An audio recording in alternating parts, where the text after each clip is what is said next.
उनसे पूछा गया कि आपने संदेश खाली पे कुछ नहीं बोला, तो अखिलेश यादव बोलते हम तो भाई क्षेत्रीय पार्टी हैं, हम तो क्षेत्रीय पार्टी, हम तो यूपी के बारे में बात करूं। किसी भी विपक्षी का कोई भी स्टेटमेंट, कोई भी ट्वीट दिखा दिए संदेश खाली पे, किसी भी INDI गठबंधन, इंडिया मत बोला करो, उससे इंडिया की तौहीन होती है, इंडी गठबंधन है वो। संदेश खाली में एक गुंडे ने जो बांग्लादेश से भाग के आया है, वो हमारे यहाँ की माँ बेटियों को बलात्कार कर रहा है, सरेआम खुल के, कोई रिपोर्ट नहीं लिख रहा। सर नाम क्या होगा आपका? सूरज। जिस तरीके से 2024 के इलेक्शन पास आते हुए नजर आ रहे हैं, क्या लग रहा है कौन सी सरकार आने वाली है? अभी तो लग रहा है कि मतलब जो गवर्नमेंट चल रही है वही गवर्नमेंट आएगी। हाँ, लेकिन विपक्ष कह रहा है मोदी सरकार को उखाड़ के फेंक देंगे। विपक्ष कर नहीं पा रहा है, करना चाहिए उसको। हाँ, ये सरकार बदलनी चाहिए, लेकिन सरकार यही आएगी। अच्छा, जैसा लग रहा है। क्या EVM में गड़बड़ी है क्या? नहीं, मेरे कई फ्रेंड हैं हाँ। EVM में इंजीनियर, तो उनसे मैं बात किया तो वो लोग बोले कि ऐसी कोई गड़बड़ी नहीं है। अच्छा, क्यों भाई साहब कोई गड़बड़ी नहीं है EVM में? EVM में गड़बड़ी नहीं, देखो होने को तो मेरा और तुम्हारा फोन हैक हो सकता है, हम फोन हैक थोड़ी देंगे। और अगर EVM हैक हो सकती है तो आजकल हैकर तो बहुत आराम से अवेलेबल है, विपक्ष खरीद ले, वो हैक कर ले। हैक तो अगर हैक करना है तो कोई भी हैक कर ले उसे। और दूसरी चीज, एक ना नेगेटिविटी आप समझिए, मोदी जी कह रहे हैं हम 400 पार जाएंगे, विपक्ष कह रहे हैं हम 400 हराएंगे। विपक्ष जीतने की तो बात ही नहीं कर रहा है। अपोजिशन जो है, अखिलेश यादव कह रहे हैं कि हम 80 के 80 पे हराएंगे।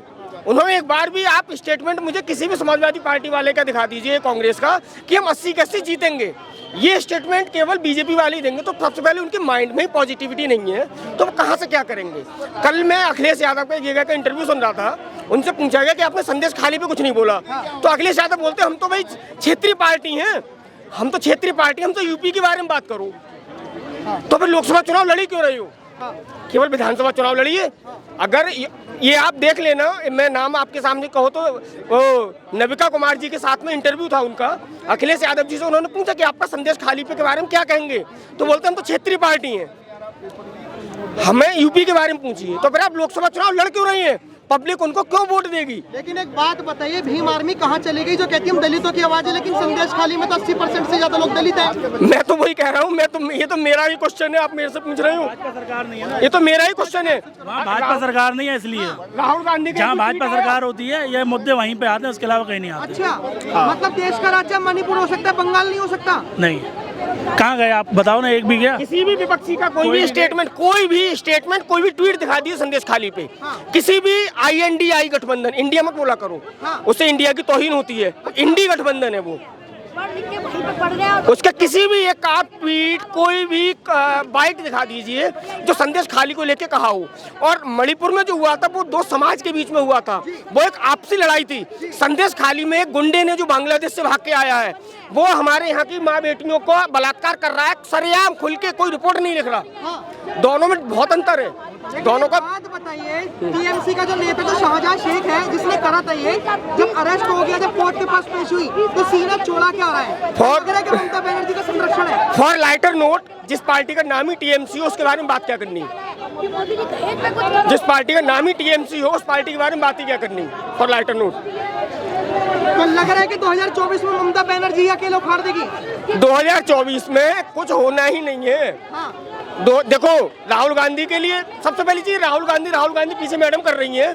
अभी तक उनकी पार्टी ने उनको प्रधानमंत्री का कैंडिडेट नहीं बनाया, तो राहुल गांधी कहां से आ जाएंगे? उस पर बेचारे पे तरस आता है, उसकी पूरी जवानी खत्म हो गई, मोदी जी खा गए, और उसका बुढ़ापा खाने के लिए बाबा तैयार है। अच्छा, हाँ,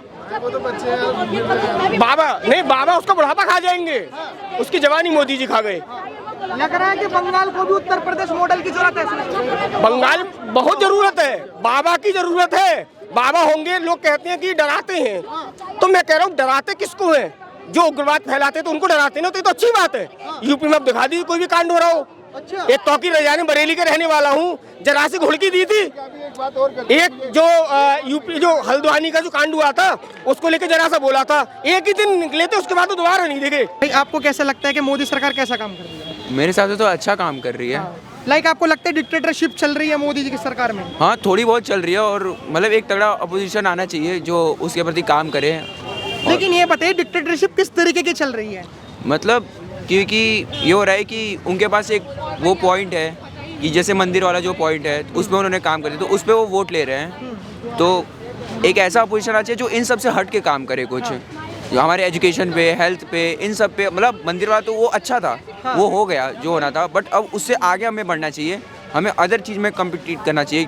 तो हम उस तो आपको लगता है कि जो बीजेपी सरकार है वो मंदिर मस्जिद के नाम पे वोट मांगती है?